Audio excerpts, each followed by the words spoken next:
Today we're going to be talking about Kenjaku and what he has planned for Jujutsu Kaisen. Kenjaku is the plan man, the plot architect of the whole series, and throughout the story we get hints towards his true motivations, his relationship with Yuji and Sukuna, and what he has planned for Cursed Energy. Because in many ways, Cursed Energy itself is the true villain of Jujutsu Kaisen. Kenjaku being 1,000 years old, he's been conducting experiments for centuries, previously known as the most evil sorcerer in history and the blight on the Kamo family, and creating horrific things like the death paintings. Like Sukuna, Kenjaku is an age-old menace of the Jujutsu world, but his greatest creation is likely Yuji Itadori, his son, and the person he has a pretty interesting relationship with. Kenjaku states that Yuji is nothing more than a vessel, and Sukuna is nothing more than a contingency plan for Gojo if the prison realm doesn't work out. In the TCB translation, he even calls Yuji that thing, and that he doesn't have a specific role in Kenjaku's plans.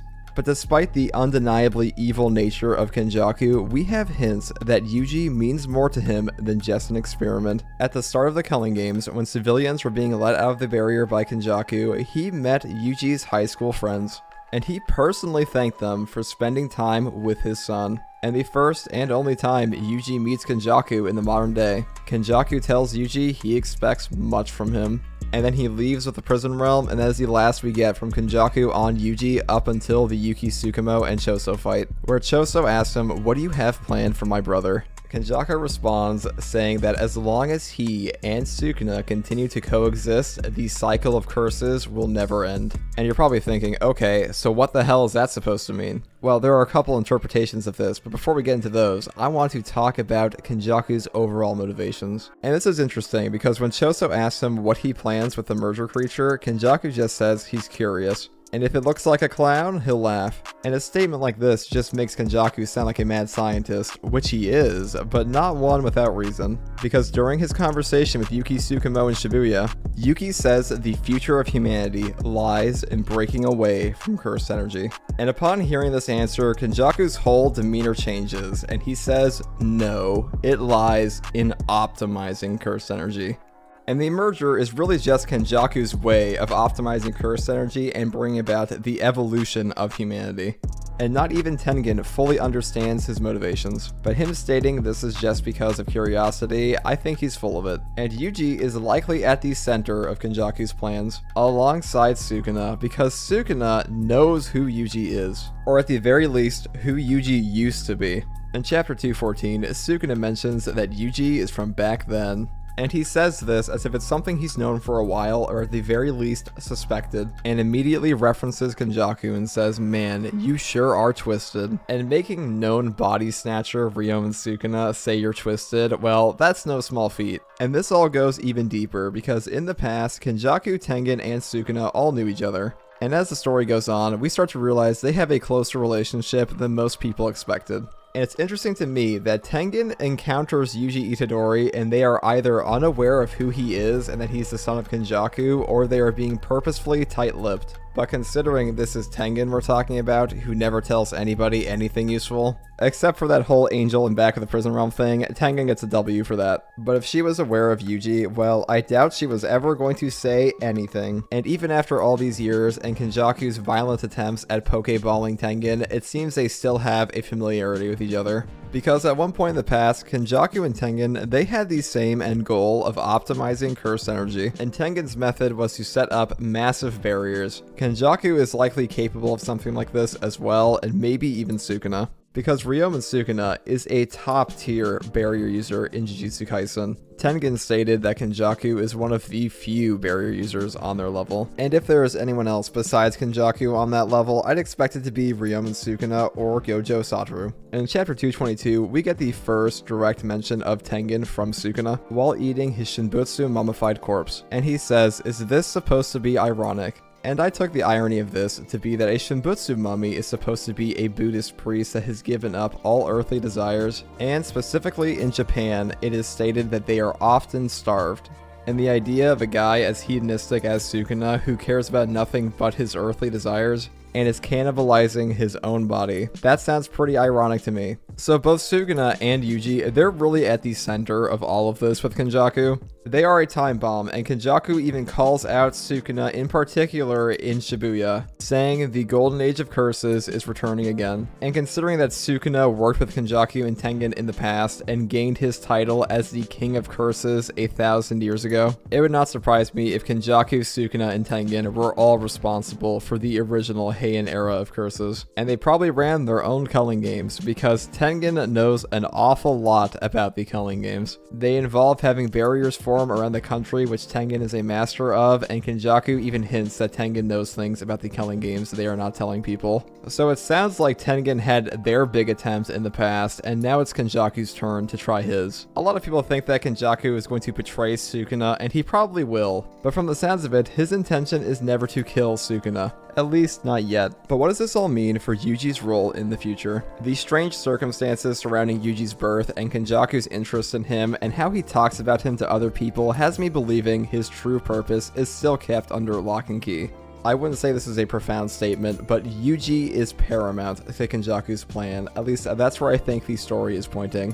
There are too many things that just don't add up. We know that Kenjaku is not required for Sukuna to turn himself into a cursed object. Yet here we have Sukuna forming a binding vow with Kenjaku, the nature of which we do not know.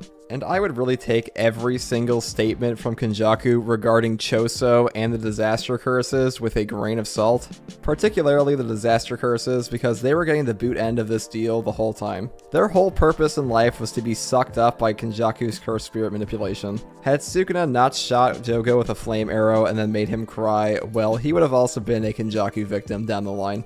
Which makes it even more suspect that Kenjaku actually seems to like Yuji to some extent. Kenjaku is always lying to people, but the lie about Yuji is that he doesn't care about him, at least as far as his plans are concerned, though he also seems to care about him on a personal level. And Yuji, well, Yuji was literally built different. Yuji was created to contain and contend with Ryomen Sukuna, one of the strongest characters in the entire series, maybe even second or top, depending on who you're asking.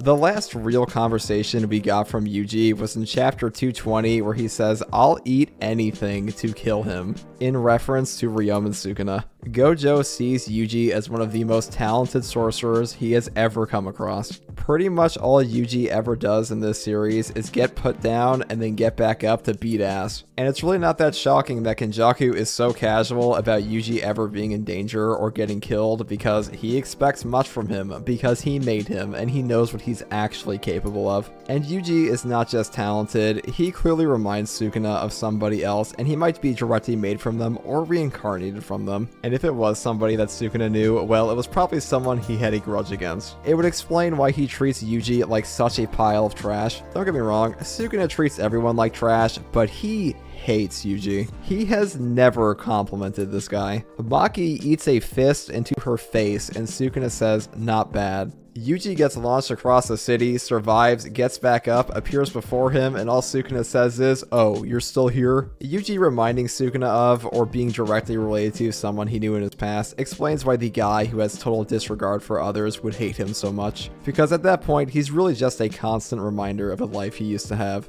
Because at some point in the past, Kenjaku and Sukuna were in fact babies, and something occurred in both their lives that led one of them to have a complete disregard for others and want to only live in a hierarchy of power, and the other to become completely obsessed with cursed energy. And now that we are in the Gojo vs Sukuna fight, the grand machinations of Kenjaku are going to finally come to a head, because I smell a plot twist coming. With so many moving pieces left, and Kenjaku and Sukuna's backstory hardly even explained up until now in the story, and the death flags around Gojo right now are so obvious that it makes me think there has to be more to the story and plot, because Gege is not that simplistic. Because Gege pretty much told the reader that, okay, if Gojo dies, the students can beat Kenjaku and then go beat Sukuna while he's weakened. But that is so cookie cutter, and not only does it leave out Sukuna's backstory, it leaves out Kenjaku's major backstory, and more importantly, Yuji's.